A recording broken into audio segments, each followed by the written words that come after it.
ನೀವು ಅತ್ಯುತ್ತಮ ಪ್ರತಿಭಾವಂತರ ಒಂದು ಕಂಪನಿಯಲ್ಲಿ ಕೆಲಸ ಮಾಡ್ತಿದ್ದೀರಿ ಅಂತಂದರೆ ಇನ್ನೊಂದು ಕಂಪನಿ ನಿಮ್ಮನ್ನು ಕೆಲಸಕ್ಕೆ ತಗೊಳ್ಳೋಕೆ ಕಾಯ್ತಾ ಇರುತ್ತೆ. ಉಳಿದ 8 ಜನರಿಗೆ ಪ್ರಮೋಷನ್ ಆಗೋದನ್ನು ಕಾಯಬೇಕಾಗಿಲ್ಲ. ಇವ್ರ ಪಾಡಿಗೆ ಇವ್ರಿಗಾಗುತ್ತೆ.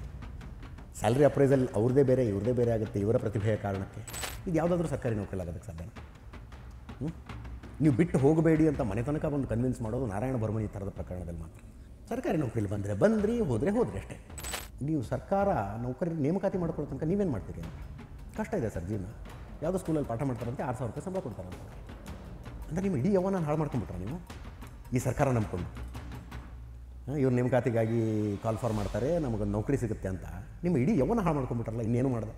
ಚಪ್ಪಲಿ ರಿಪೇರಿ ಅನ್ನುವಂಥದ್ದು 10 ರೂಪಾಯಿಯ ಕೆಲಸದಿಂದ 1,200 ರೂಪಾಯಿಯ ಆನ್ಲೈನ್ ಬಿಸ್ನೆಸ್ ಆಗಿದೆಯಲ್ಲ, ಈ ಚೇಂಜ್ ಯಾರು ಅರ್ಥ ಮಾಡ್ಕೊತಾರೆ? ಇರುವ ಅವಕಾಶಗಳನ್ನೆಲ್ಲ, ಈ ಇಂಟರ್ನೆಟ್ಟು, ಈ ಕೊರಿಯರ್ ಸರ್ವಿಸ್ಸು, ಇವೆಲ್ಲವನ್ನೂ ಬಳಸಿಕೊಂಡು ಒಂದು ಬಿಸ್ನೆಸ್ ಮಾಡೋ ಪ್ಲ್ಯಾನನ್ನು ಹುಟ್ಟಾಕೊಂಡು 3 ಜನ ಸೇರ್ಕೊಂಡು ಅದನ್ನು ಮಾಡ್ತಿದ್ದಾರಲ್ಲ, ರೀಬರ್ಕ್ ಅನ್ನುವಂಥ ಒಂದು ಕಂಪನಿ ಮಾಡಿಕೊಂಡು, that is to be appreciated ಅಂತ ಹೇಳಿ. ಒಂದು ಕಡೆ ಈ ರೇಸ್ ನಡೀತಾ ಇದ್ದರೆ, ಇನ್ನೊಂದು ಕಡೆ 22-23 ವರ್ಷದ ಹುಡುಗ ನಾನು ಯಾವುದೋ ಒಂದು PDOಗೆ, ಕಾನ್ಸ್ಟೇಬಲ್ಗೆ, ಸಬ್ ಇನ್ಸ್ಪೆಕ್ಟರ್ಗೆ ಕಾಲ್ ಫಾರ್ ಮಾಡ್ತಾರೆ, ನಾನು ಎಕ್ಸಾಮಿಗೆ ಪ್ರಿಪೇರ್ ಆಗ್ತಿದ್ದೀನಿ, ವಯಸ್ಸಾಗಿರೋ ನನ್ನ ತಂದೆ ತಾಯಿ ಹಳ್ಳಿಲಿ ಕೂತ್ಕೊಂಡು ನನಗೆ ಸಿಟಿಗೆ ದುಡ್ಡು ಕಳಿಸು, ನಾನು ಆ ದುಡ್ಡಿನಲ್ಲಿ ಊಟ ಮಾಡ್ಕೊಂಡು ಮುಂದಿನ ಎಷ್ಟು ವರ್ಷ ಆಗುತ್ತೋ ಗೊತ್ತಿಲ್ಲ, 2 ವರ್ಷ ಆಗುತ್ತೋ, 4 ವರ್ಷ ಆಗುತ್ತೋ, 10 ವರ್ಷ ಆಗುತ್ತೋ ಗೊತ್ತಿಲ್ಲ, ನಾನು ಕೂತ್ಕೊಂಡು ಎಕ್ಸಾಮಿಗೆ ಪ್ರಿಪೇರ್ ಆಗ್ತಿದ್ದೀನಿ ಅಂತ ಹೇಳಿದ್ರೆ ನಾನು ಅದನ್ನ ಆತ್ಮಹತ್ಯೆ ಅಂದರೆ ಇನ್ನೇನಂತ. ಜೀವನದ ಗುರಿ ಏನು ಅನ್ನೋದನ್ನು ಸ್ಪಷ್ಟವಾಗಿ ತಿಳ್ಕೋಬೇಕು. ಆ ಗುರಿ ಕಡೆ ಹೋಗಬೇಕು. ಅದು ನನ್ನ ಮಾತಿನ ಅರ್ಥ ಆಗಿತ್ತು. ಸರ್, ಆದರೂ ನೀವೀಗ ಸರ್ಕಾರಿ ನೌಕರಿಯನ್ನು ಹೇಳಿದಾಗ ಇವನ್ ಖಾಸಗಿ ನೌಕರಿಯಲ್ಲೂ ಕೂಡ ಒಂದಷ್ಟು ಭ್ರಷ್ಟತೆಗಳು ಖಂಡಿತವಾಗ್ಲೂ ಇರುತ್ತೆ. ಈಗ ಮೋದಿಜಿ ಬರೋಕ್ಕೂ ಮೊದಲು ಪದ್ಮಶ್ರೀ ಪ್ರಶಸ್ತಿ ಯಾರು ಆಗಿನ ಸರ್ಕಾರವನ್ನು ಹೊಗಳ್ತಾ ಇದ್ರು ಅವರಿಗೆ ಹೋಗ್ತಾ ಇತ್ತು. ಸೊ ಅಲ್ಲೂ ಒಂದಷ್ಟು ಭ್ರಷ್ಟತೆಗಳು ಇರುತ್ತೆ. ಸೊ ಅದನ್ನ ಹೇಗೆ ಡಿಫ್ರೆನ್ಶಿಯೇಟ್ ಮಾಡಿ? ಭ್ರಷ್ಟತೆ ಸವಾಲು ಅದು ಎಲ್ಲ ಕಡೆನೂ ಇದೆ. ಬಟ್ ಸರ್ಕಾರಿ ನೌಕರಿ ಕಂಪೇರ್ ಮಾಡಿದ್ರೆ ಖಾಸಗಿ ನೌಕರಿಯಲ್ಲಿ ಒಂದು ಸ್ವಾತಂತ್ರ್ಯ ಇದೆ ಅನ್ನೋದು ನಂದು. ನಾನು ಕಣ್ಣಾರೆ ನೋಡಿರೋದನ್ನು ಹೇಳ್ತಾ ಇದ್ದೀನಿ. ನಾನು ನೀವು ಅತ್ಯುತ್ತಮ ಪ್ರತಿಭಾವಂತರು ಒಂದು ಕಂಪನಿಯಲ್ಲಿ ಕೆಲಸ ಮಾಡ್ತಿದ್ದೀರಿ ಅಂತಂದರೆ ಇನ್ನೊಂದು ಕಂಪನಿ ನಿಮ್ಮನ್ನು ಕೆಲಸಕ್ಕೆ ತಗೊಳ್ಳೋಕೆ ಕಾಯ್ತಾ ಇರುತ್ತೆ ಅಲ್ವಾ? ನಿಮ್ಗೆ 50% ಸ್ಯಾಲ್ರಿ ಬೇಕಾ, ಜಾಯ್ನಿಂಗ್ ಬೋನಸ್ ಬೇಕಾ, ಏನೇನು ಫೆಸಿಲಿಟಿ ಬೇಕು ಹೇಳಿ. ನಾನು ಖಾಸಗಿ ಸಂಸ್ಥೆಯಲ್ಲಿನ ಭ್ರಷ್ಟತೆ that is all together different subject to discuss. ಆದರೆ ಖಾಸಗಿ ನೌಕರಿಯಲ್ಲಿ ಅದರದೇ ಆದಂಥ ಪರ್ಕ್ಸ್ ಇದ್ದಾವೆ ಅನ್ನೋದನ್ನು ಹೇಳ್ತಾ ಇದ್ದೀನಿ. ನಿಮ್ಮ ಪ್ರತಿಭೆಗೆ ತಕ್ಕಂತೆ 10 ಜನ ಒಂದೇ ಸಲಕ್ಕೆ ಒಂದು ಕಂಪನಿಗೆ ಜಾಯ್ನ್ ಆದರೆ 10 ಜನರ ಪೈಕಿ 2 ಅತ್ಯಂತ ಪ್ರತಿಭಾವಂತರಿರ್ತಾರೆ. ಅವರು ತುಂಬ ಕಷ್ಟಪಡೋದಕ್ಕೆ ತಯಾರಿರ್ತಾರೆ. ಅವರು ಉಳಿದ 8 ಜನರಿಗೆ ಪ್ರಮೋಷನ್ ಆಗೋದನ್ನು ಕಾಯಬೇಕಾಗಿಲ್ಲ. ಇವ್ರ ಪಾಡಿಗೆ ಇವ್ರಿಗಾಗುತ್ತೆ.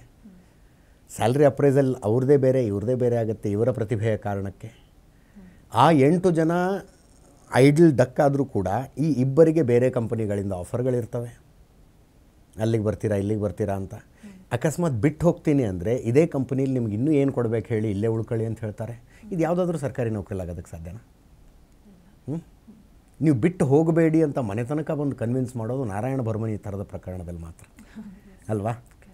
ನಾರಾಯಣ ಭರ್ಮನಿಗೆ ಮುಖ್ಯಮಂತ್ರಿಗಳ ಕೈ ಮಾಡಿ ಅವರು ಬೇಜಾರು ಮಾಡಿಕೊಂಡು 2.5 ಪತ್ರದಷ್ಟು ಉದ್ದ ಪತ್ರ ಬರೀದೇ ಹೋಗಿದ್ದರೆ, ನಾನು VRS ತಗೋತೀನಿ ಅಂದಾಗ ಯಾರು ಬಂದು ಮಿನಿಸ್ಟರ್ ಬಂದು ಕನ್ವಿನ್ಸ್ ಮಾಡೋಕ್ಕೆ ಕೂತ್ಕೋತಿದ್ರ ಬಿಟ್ಟು ಹೋಗಬೇಡಿ, ನಿಮ್ಮ ಸೇವೆಯ ಅವಶ್ಯಕತೆ ಇದೆ, ಯಾರು ಹೇಳ್ತಿದ್ರ ಹಂಗೆ? ಸೊ ಇಂಥ ಸನ್ನಿವೇಶ ಆಗೋದು ನಾರಾಯಣ ಭರ್ಮನಿ ಥರದ ಕೇಸ್ನಲ್ಲಿ ಮಾತ್ರ. ಸರ್ಕಾರಿ ನೌಕರಿಲಿ ಬಂದರೆ ಬಂದ್ರಿ, ಹೋದರೆ ಅಷ್ಟೇ. ಆಮೇಲೆ ಮುಂಚೆ ಈಗ ಫಾರ್ ಎಕ್ಸಾಂಪಲ್ ತುಡಿತಾ ಇರುತ್ತೆ, ನಾನು ಮಕ್ಕಳಿಗೆ ಪಾಠ ಮಾಡಬೇಕು ಅಂತ. ಮುಂಚೆ ಇದ್ದಿದ್ದು ಅವಕಾಶ ಸರ್ಕಾರಿ ನೌಕರಿ ಒಂದೇ ಅಲ್ವಾ? ಅದು ಬಿಟ್ಟರೆ ಏನೋ ಆಪ್ಷನ್ ಇಲ್ಲ.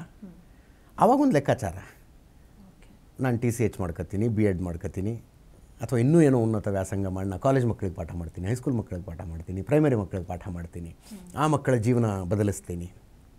ಇವತ್ತು ಅದಕ್ಕೆ ಸರ್ಕಾರಿ ನೌಕರಿ ಬೇಕಾ? ಅದು ಯಾರೋ ಖಾನ್ ಸರ್ ಅಂತ ಅಲ್ವಾ? ಯೂಟ್ಯೂಬ್ ಇದ್ರೆ ನಡೆಯುತ್ತೆ. ಯೂಟ್ಯೂಬ್ ಇದ್ರೆ ನಡೆಯುತ್ತೆ. ಅವ್ರಿಗೇನು ಆರ್ಥಿಕವಾಗಿ ಸಮಸ್ಯೆ ಆಗಿದೆಯಾ? ಅಥವಾ ಖಾನ್ ಸರ್ ಪಾಪ್ಯುಲರ್ ಆದಷ್ಟು ಯಾರು ಅತ್ಯುತ್ತಮ ಶಿಕ್ಷಕರು ಸರ್ಕಾರಿ ಶಾಲೆಯಲ್ಲಿ ಪಾಠ ಮಾಡಿದವರು ಪಾಪ್ಯುಲರ್ ಆಗಿರೋದನ್ನು ನೋಡ್ತೀರಾ ಅಲ್ವಾ? ಏನು ಕಡಿಮೆ ಇದೆ ಅವ್ರಿಗೆ? ಮಕ್ಕಳ ಭವಿಷ್ಯವನ್ನು ಬದಲಿಸುವ ಶಕ್ತಿ ಸರ್ಕಾರಿ ಶಾಲೆಯಲ್ಲಿ ಕೆಲಸ ಮಾಡುವ ಶಿಕ್ಷಕನಿಗಿದೆಯಾ, ಆ ಖಾನ್ ಸರ್ಗಿದೆಯಾ? ಈಗ ನೋಡು ಮಟ್ಟಿ ಖಾನ್ ಸರ್ಗೆ ಅಲ್ವಾ? ಇಂಥ ಸಂದರ್ಭದಲ್ಲೂ ನಾನು ಮತ್ತೆ ಏನು ರಾಜ್ಯ ಸರ್ಕಾರ ಕಾಲ್ ಫಾರ್ ಮಾಡ್ತಾ ಇಲ್ಲ, ಟೀಚರ್ಸನ್ನು ತಗೋತಾ ಇಲ್ಲ.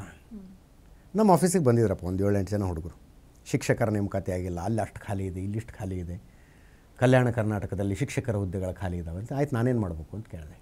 ಒಂದು ವರದಿ ಮಾಡಿ, ನೌಕರರ ಶಿಕ್ಷಕರ ನೇಮಕಾತಿ ಮಾಡ್ಕೋಬೇಕು ಅಂತ ಒಂದು ವರದಿ ಮಾಡಿ ಅಂತ. ನಾನು ನಿಮ್ಮ ವಯಸ್ಸು ಎಷ್ಟು ಅಂದೆ. ಸರ್ ಒಂದು ತುಂಬ ನೋಡಿದರೆ ಏಜ್ಡ್ ಅನ್ನಿಸ್ತಾ ಇದ್ರು ಅವರು. ಎಷ್ಟೊಂದು ವಯಸ್ಸು ಹೇಳಿದರು.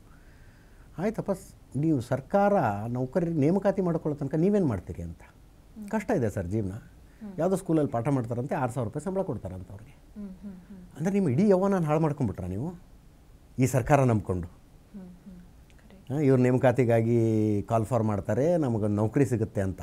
ನಿಮ್ಮ ಇಡೀ ಯೌವನ ಹಾಳು ಮಾಡ್ಕೊಂಬಿಟ್ರಲ್ಲ, ಇನ್ನೇನು ಮಾಡಿದೆ? Who is to be blamed? ಸರ್ಕಾರ ಬ್ಲೇಮ್ ಮಾಡ್ತೀರಾ ಅದಕ್ಕೆ?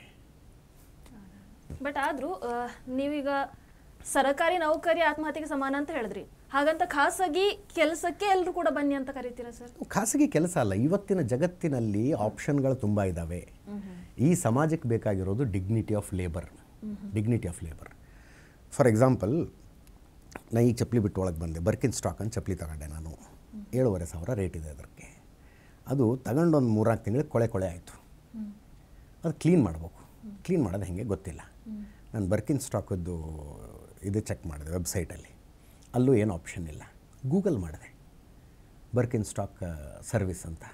ಗೂಗಲಲ್ಲೊಂದು ರಿಸಲ್ಟ್ ಬಂತು. ರೀಬರ್ಕ್ ಅಂತ 3 ಜನ ಸೇರ್ಕೊಂಡು ಒಂದು ಕಂಪ್ನಿ ಮಾಡಿದ್ದಾರೆ. ಬರ್ಕಿನ್ ಸ್ಟಾಕಿಗೂ ಅದಕ್ಕೂ ಸಂಬಂಧ ಇಲ್ಲ. ನಿಮ್ಮ ಬರ್ಕಿನ್ ಸ್ಟಾಕನ್ನು ನಾವು ರಿಪೇರಿ ಮಾಡಿ ನಿಮಗೆ ಕಳಿಸ್ತೀವಿ ಅಂತ. ಆ ನಂಬರಿಗೆ ವಾಟ್ಸಪ್ ಮಾಡಿದೆ ನಾನು. ಬೆಂಗಳೂರಿನಲ್ಲಿ ಹೊರವಲಯದಲ್ಲಿ ಯಾವುದೋ ಖಾಲಿ ಸೈಟ್ನಲ್ಲಿ ಒಂದು ಶೆಡ್ ಥರ ಹಾಕ್ಕೊಂಡು ಒಂದು ಕಂಪ್ನಿ ಶುರು ಮಾಡಿದ್ದಾರೆ ಅವರು. ನಿಮ್ಮ ಇವತ್ತಿನ ಕಾಲ ಹೆಂಗಿದೆ ಅನ್ನೋದು ಹೇಳ್ತೀನಿ. ಶುರು ಮಾಡಿದ್ದಾರೆ. ನಾನು ಅವ್ರಿಗೆ ಮೆಸೇಜ್ ಹಾಕಿದೆ, ಫೋಟೋ ಕಳಿಸಿ ಅಂದರು. ನಾನು ನನ್ನ ಚಪ್ಪಲಿ ಫೋಟೋ ಕಳಿಸ್ದೆ. ಅವರು 750 ರೂಪಾಯಿ ಆಗುತ್ತೆ. ಕೊರಿಯರ್ ಮೂಲಕ ಪಿಕ್ ಮಾಡಿಸ್ತೀವಿ, ಕೊರಿಯರ್ ಮೂಲಕ ಡ್ರಾಪ್ ಮಾಡಿಸ್ತೀವಿ, ಅದರದ್ದು ಎಕ್ಸ್ಟ್ರಾ ಖರ್ಚು ನಿಮ್ಮ ಮೇಲೆ.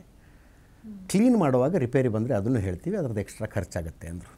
ಸೊ ಟೋಟಲ್ 1,200 ರೂಪಾಯಿ ಲೆಕ್ಕಾಚಾರ. ಚಪ್ಪಲಿ ರಿಪೇರಿದು ನಾನು ಹೇಳೋದು. ಬೆಂಗಳೂರಿನಲ್ಲಿ ಚಪ್ಪಲಿ ರಿಪೇರಿದು 1,200 ರೂಪಾಯಿ. 7,500 ರೂಪಾಯಿ ನನ್ನ ಚಪ್ಪಲಿ. ಇದನ್ನು 10 ವರ್ಷದಿಂದ ಇಮ್ಯಾಜಿನ್ ಮಾಡ್ಕೊಳಕ್ಕಾಗ್ತಿತ್ತಾ?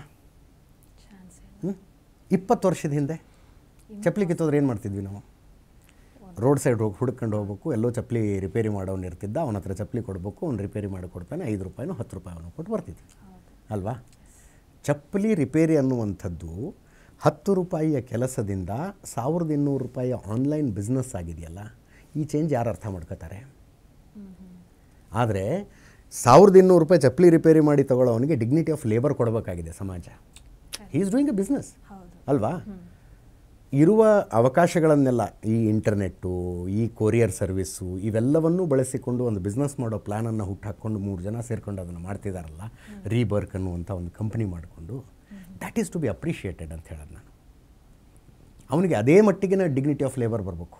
ಅವ್ನು ಕೇಳಿದ 2 ದಿವಸದಲ್ಲಿ ವಾಪಸ್ ಕೊಡ್ತೀರಿ ಅಂತ. He said 7 days. ಅರೆ 7 ದಿವಸ ನೀವು ಚಪ್ಪಲಿ ರಿಪೇರಿಗೆ ತಗೊಂಡ್ರೆ ಹೆಂಗ್ರಿ ಅಂದ್ರೆ, ಇಲ್ಲ ಸರ್ ವರ್ಕ್ ತುಂಬ ಇದೆ ಅಂತೇಳಿ ಫೋಟೋ ಕಳಿಸ್ದ ಅವನು. ಒಂದು ಗೋಡೆ ತುಂಬ ರಿಪೇರಿಗೆ ಬಂದಿರೋ ಚಪ್ಪಲಿಗಳಿದೆ. ಅಷ್ಟು ಕೆಲಸ ಇದೆ ಅವನ ಹತ್ರ. ಅವನೇನು ಬಂದು ಎಲ್ಲೋ ಜನ ತುಂಬ ಓಡಾಡೋಲ್ಲಿ ಬಂದು ಒಂದು ಅಂಗಡಿ ಹಾಕಲಿಲ್ಲ. ಈ ಯಾವುದೋ ನಿಗಮ ಮಂಡಳಿ ಅಂತಿದ್ದಾವಲ್ಲ, ಇವು ಯಾವುದು ಸಾಲಾಗೆಲ್ಲ ಕೊಡ್ತಾವಲ್ಲ, ಅಲ್ಲಿ ಹೋಗಿ ಸಾಲ ತಗೊಳ್ಳಿಲ್ಲ ಅವನು. ಬೆಳಗ್ಗೆ ಬಂದು 9 ಗಂಟೆಗೆ ಅಂಗಡಿ ಓಪನ್ ಮಾಡಬೇಕು, ಅಲ್ಲೇ ಕೂತ್ಕೊಂಡು ರಿಪೇರಿ ಮಾಡ್ತಿರ್ಬೇಕು. ಪೊಲೀಸೇನೋ ಹಫ್ತಾ ವಸೂಲು ಮಾಡೋಕ್ಕೆ ಬರ್ತಾರೆ, ಅವ್ರು ದುಡ್ಡು ಕೊಡಬೇಕು. ಏನೂ ಇಲ್ಲ ಅಲ್ವಾ? ಅವ್ನು ಕೂತ್ಕೊಂಡು ಮಾಡ್ತಿದ್ದಾನಲ್ಲ. ಈ ಬದಲಾವಣೆಯನ್ನು ಇವತ್ತು ಗಮನಿಸಬೇಕಾಗಿರೋ ಅವಶ್ಯಕತೆ ಇದೆ ಅಂತ ನಾನು ಹೇಳ್ತಾ ಇರೋದು. To be in the flow. ಆದರೆ ಯಾವಾಗ ನಿಜವಾಗ್ಲೂ ಖುಷಿ ಆಗುತ್ತಂದರೆ ಅದನ್ನು ಮಾಡ್ತಾ ಇರೋನಿಗೆ ಸಮಾನವಾದ ಡಿಗ್ನಿಟಿ ಆಫ್ ಲೇಬರ್ ಬಂದಾಗ.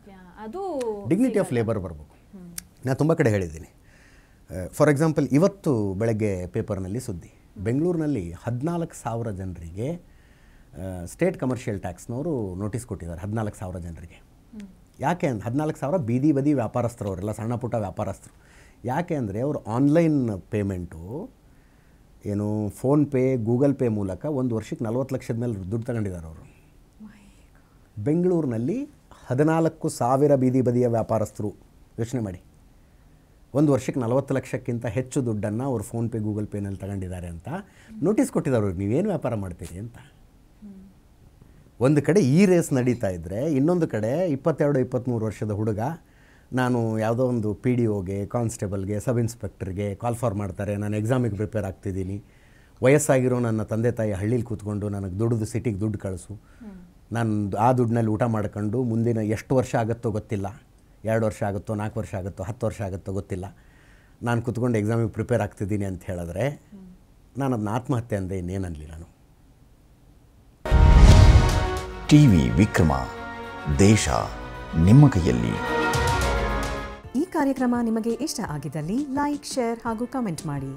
ಟಿವಿ ವಿಕ್ರಮದ ಕಾರ್ಯಕ್ರಮಗಳನ್ನು ನಿರಂತರವಾಗಿ ವೀಕ್ಷಿಸಲು ಸಬ್ಸ್ಕ್ರೈಬ್ ಮಾಡಿ, ಬೆಲ್ ಐಕನ್ ಒತ್ತಿ.